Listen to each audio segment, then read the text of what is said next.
Hello everyone, Kurt over here, and welcome back to another episode from Hope Fighter Labs.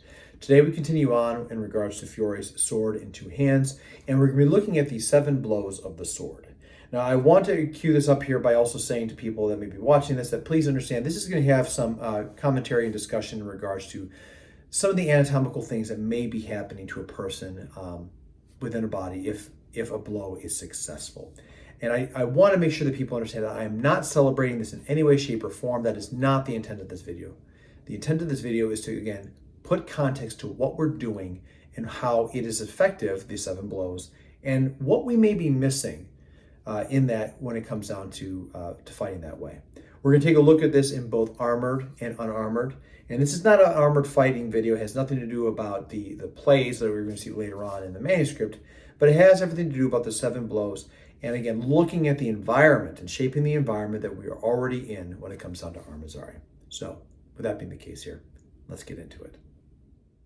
So like I said in the opening right here, we're going to be looking at 2 variant forms, really. The extreme limited to a very extreme armored consideration for Fiore's blow. Now for my interpretation of what is happening in Abrazare, it is always in a capacity of somewhere in this to this or somewhere in between when it comes down to the practice of arms. And that's a big part of here that we have to remember, especially when the art of arms is happening, is that, essentially this is the combat professional of the time, and there are certain things that we've been privy to them, certain practices like hunting, etc., that they're going to have that we today may have forgotten because it's no longer necessarily a part that makes people on certain elevated platforms educated within the purpose of warfare. So I say all that right here is because understanding anatomically what is happening inside of the body is a big part about that. And again, if you think about the advice that Fiore talked about in the very beginning, about knowing the opponent right there and sizing them up, and then also reflecting upon how he talks about how he can read, write, and do art, and that if he had done medicine, jurisprudence, or canon law for 40 years, with the same activity they did with the art of arms, that he'd be a doctor, then perhaps we might also understand that this man knew where to strike and hurt or kill somebody because of those understandings in medicine, legal purposes, and also the reflections in psychology and the moral ethical portion of the time. So the first blow we're going to talk about here, and what Connor's going to do, he's just going to stand here this way. We're going to talk about the lines, so the fendente itself. Fiore tells us it goes right through the teeth of the body, and down to the knees for good measure. They're fast blows, they break things, they break strikes, they break guards. They're very powerful, and they're meant to be powerful, and they're meant to be devastating. The anatomical considerations that automatically happen by following this line right here of him is it hits into the face, it hits into the cheekbone area, which if it goes to the teeth and the knees, you're falling across the way here into the neck, which of course gets into the arteries in there, which makes someone die very fast. Other portions right here is that you have your clavicle, and underneath the clavicle we have the subclavian artery, as well as some other things right here that make this arm completely functionless if they are severed or disrupted, pinched, etc. So by coming in here, breaking the clavicle, this arm becomes relatively useless, and by relatively I mean it becomes completely useless. And if you sever the artery, he's no longer feeling in his hand here, and you basically cut off half of his form and function to be able to move. By coming down this way here, if it does come to a point, and again, I do not believe that any of these types of swords right here were able to cut through a man. What I think would happen is we place and it would just drag and rip. As this carries on down, if it starts tearing open the wall of the stomach, you can already see how that would become problematic. And then of course, cutting across down to the knee, hitting the quadriceps is another spot right here that actually takes away the person's ability to retract and press off of their leg. Now again, like I said before in the opening, I'm not celebrating this. This is a good time also to reiterate this. Please understand, people, I am not trying to celebrate violence, but if you are a martial artist and a person that studies the combatives of the time, this is what's happening. And at the same time too, if we as martial artists are not aware of this and we're hitting each other without knowing what we can be doing to each other, I think that's quite irresponsible. So we look at this not to celebrate it, but to understand that what we are doing here is a very dangerous practice, even with blunted swords that have no point or tip here and got extreme flex, okay? So that's your fendente line. The second one we're talking about here is the suani, which goes right back up, which is up the same line right here. And again, part about this right here, how I see the suani is he's popping up this way. It's more of a sweeping motion. I don't think that Fiore is doing underhanded shots like there. It puts the hands out there beforehand. I think his blows are very simple, coming down and coming straight back up. And that allows for the extension, as this snags something, I can start pushing and turning on him. Remember, blunt sword, but as I come down with this again, if I stab through the quadricep, that's a bad day. If I get the inner portion of the line bit that ricochets off of that initial impact, that's a bad day. If I hit the hip, if I hit the diaphragm, these are all disabling shots right here that either A, turn the person, collapse the person, and allows me to get closer for dagger work, etc. We also know that the suani tells them to stop at the eyes. And because they stop at the eyes, one of the big things about this right here, if I stab towards the face, without having any type of alignment, it becomes very problematic. Now, something that's interesting about the face that actually armor teaches. So by putting it here at his face, there's a lot of spot here where his eye sockets, his nose, his mouth, they are all factors right there that basically become if you're playing putt-putt golf and it goes, you hit a ball and it goes into a smaller enclave, which allows you to find the hole for the course. Just by stabbing up there, you may or may not hit spots on that. Another part of the consideration of this right here to demonstrate that is if Connor hits me in the breastplate and he hits me in a spot that's armored right here, well, he now has a spot where he can funnel his way into a spot that actually makes sense into the meat of the body. Right here, he can drive this under the abdomen. What he has found is he's got the curvature of my armor, which allows me to get to a spot where he can stick and stab me. Okay? So by pointing at the face here, it's not about target accuracy. The face has got 4 funnel holes that blade can go into, and that's a major consideration. The Mazzani line talks about going between the neck and the knees. And it's very evident right here. Again, you can see these things. Again, if I cut across this way right here, we know we're striking into that portion of the neck, which is very dangerous to hit on a human being. On the back side right here, we may be able to hit towards the back portion of the spine. Remember, his Mazzani is going forward and backwards, and as far as his blows go. On the legs, it's the same thing. I can strike into the knee, I can strike into the quadricep. And on the backhand shot, I can come right here, and again, I'm hamstringing this person depending on where they're standing at. If Connor takes up a stance where his left foot's forward, by me coming right here, I do the same thing, but now I can hook into the groin, and I can also go to the inside right here, again, hitting hamstring spots with that backhand shot. So again, we're looking at some of the anatomy of that.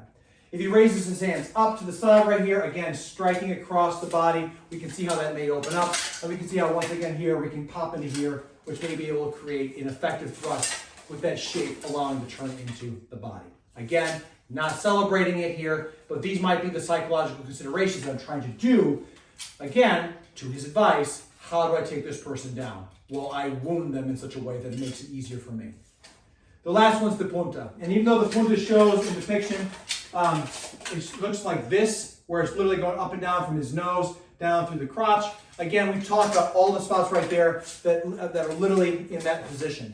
The punta for the 7 blows is not necessarily meaning that it is a straight thrust, although it absolutely could be. If you have lines, that means I can come here and thrust into that spot. That's how I see it. So this is the vector. The blade may be off this way, it may be off this way, but regardless, we have the center line is the portion in which we are trying to stick in, okay? And that right there is what we look at when we talk about an unarmored person.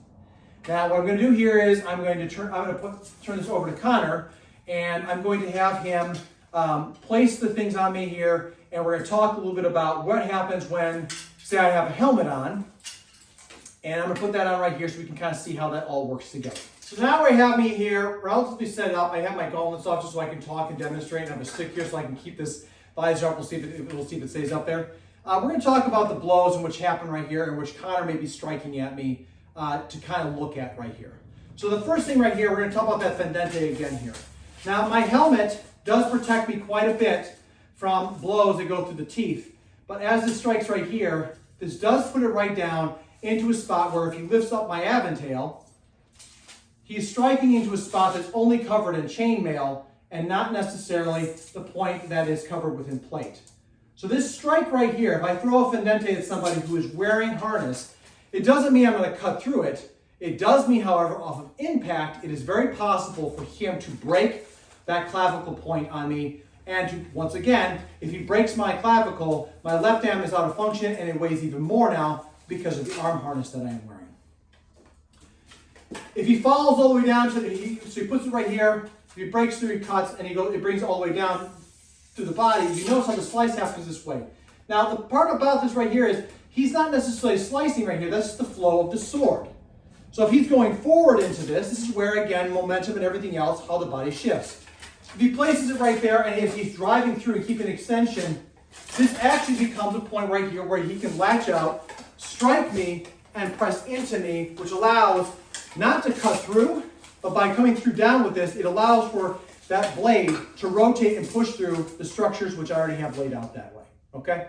So that fendente line right there, being able to push someone to the ground, does not necessarily mean that he's going to slice through. It means that by going like this right here and going all the way down with it, that rotational arc is hitting my body, and as he presses to go down with it, it's going to make me go backwards. Again, pain compliance is a big part about that. The suani line, so if he comes in that lower area, again, my leg armor really does a good job of protecting me here, but the thing is right here, if he follows this straight up and hits me in the guts, he actually has a spot right here where he can come up here underneath the breastplate and he can drive in. Good. So here he's hitting the stomach, but if it's a little bit lower, if you just say it's a little bit lower here, and then the trajectory is, and this trajectory right here goes up into the lung capacity. Even further up the line we have right here. Now if I drop my visor, we can see that if he hits, that's hitting underneath the spot, which is only chainmail, and is a great way to hit somebody. If this goes up completely under the aventail, there's nothing stopping this thing from cutting my throat, as there's nothing there historically to protect me. You see images in Fiore's manuscript where people are fighting just like I am right now, where there is literally no visor. So by him putting it up there and having the spot, unlike before where I have the eye sockets, the mouth, and the nose, he's got a big spot right here where he can literally plunge that sword into and hit anything off of that. This big opening right here creates it so it's a little bit harder for him, a little bit easier for him to hit me in the face and cause damage and whatnot. Moving into the mezzani, again, what we have right here is if he comes to the neck. So again, why the neck? If we look at this, sword down, we can see, go ahead, put it there again. The bassinet only goes down so far, so striking in here is a great way to cause neck and nerve damage to the person's spine and or neck, okay? That's a big part about this. Other straight shots in here, my arm is pretty well protected. He may hit me in the chain. This might knock the wind out of me. It might hurt, but it's not necessarily going to take me out of the fight, okay? That's a big part about this. If he strikes down behind the base of my knee, the fans of my armor protect me quite greatly. But now let's look at the revezzo on this. So as he comes to the backhand shot, he's got, again, to the back of the neck here, which is a great way to hook me and pull me forward. My weight is up higher, which allows me to go down. If he pulls it down lower into the guts area here, he can get to the lower back area. Depending on what type of chainmail or things I have right here, this thing may or may not actually hit me in different areas here to cut me, to once again push me forward or cause other effects to my lower back and or spine. Coming in inside right here by him throwing that lower line mezzani, he gets to the back portion of my leg, because as you can see, I'm not very well armored in the back side, and that sword is in the inside of my leg. And it's hitting that portion once again that could absolutely take me out of the fight. Depending on which leg is forward, both are viable options. When it comes down to the last portion right here, which is the punta, again, you can see my stomach area here is everything else is once again aligned in the spot where we see the openings of this. The open portion right here for the throat, the eyes, the middle portion of the breastplate, and the groin. So if he turns and angles in either way of those right there, it doesn't necessarily matter. So here's a straight shot, and he can turn off in different directions, whether it's this way or the other way. Same spots. He can enter into these areas right here, and these all cause me to move. So those right there are some of the major portions and functionalities of utilizing the blows within that portion, within an armored and unarmored context. Again, is he going to be cutting through my armor? Most likely not. Most likely not. But I don't think he has to. And the bigger part of this right here is that the blows anatomically affect us the same. The outcomes are different. And that concludes our observation and look at Fiore's 7 blows of the sword, armored and unarmored. So you can see with the video that, again, when I say, again, I'm not celebrating the brutality of hitting somebody in these ways. I am, through lots of observation, through images of the body and mapping out everything else, and also other martial arts channels that are out there, I took the time to look at that and try to look at the armor that I wear to understand the anatomical considerations that Fiore is trying to tell us to do when it comes down to stopping an assailant.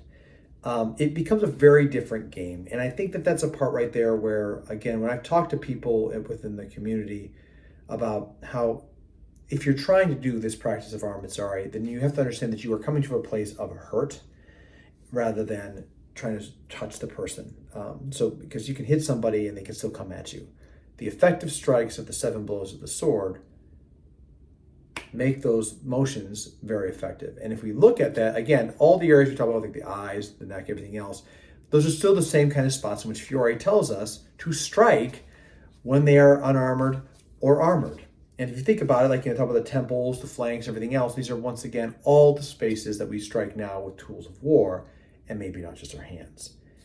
That kind of consideration, when we look at the 7 blows of the sword, stir up some questions about what we may be experiencing, okay?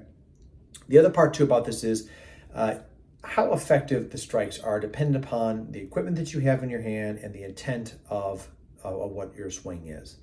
There's a video I put out, link in the description below, called Sword Caliber, which deals with me striking a 31 layer linen padded jacket, and then also a modern day spec jacket, and seeing what happened when I thrust or cut into it with various types of swords. Take a look at that right there, and I think you're going to appreciate a little bit more about when we talk about this next portion about blows to the body. Because when we talk about the blows to the body, something else that happens with this is if I'm not actually cutting into you, then what is happening to you? And that's what the purpose of this video is to look at that and take into consideration the anatomical problems that could be happening there. I do think that this is an important thing because as you start to explore working with people or training with people, whether you're in a club or wherever you're at in the world out there, you have to understand that the person that you're going against, where you hit them has got consequences. And I'm not the only one that trains this. I know there's plenty of people in in HEMA and so on and so forth that do what they do, Western martial arts, etc., that are striking in areas right here. And now this gives context to maybe why you're striking, and maybe into the mind of the maestros of a different time as to why we're striking there. And again, we're not celebrating this, but this gives an understanding and appreciation, 1, for history, but 2, for the people we're working with, because it's enough to know where you're striking at. And that's a very important piece right there, because you don't necessarily want to hurt people or hit these areas as hard as you would in an earlier period of time of our history. So that's the big considerations right here. And again, I wanted to take this time right here to, again, look at the 7 blows in a much more, I would say, visceral sense. And I understand that this is a sensitive topic for some, to help us understand further what Fiore is telling us within the manual. So that's going to conclude for this video right here. If you're new to the channel, consider liking, subscribing, and sharing with a friend. We'd love to have you along this journey of the 14th century and want to make this channel grow. And that's not possible without viewers like you. For those of my subscribers already, thank you so much as always. And please leave a comment below.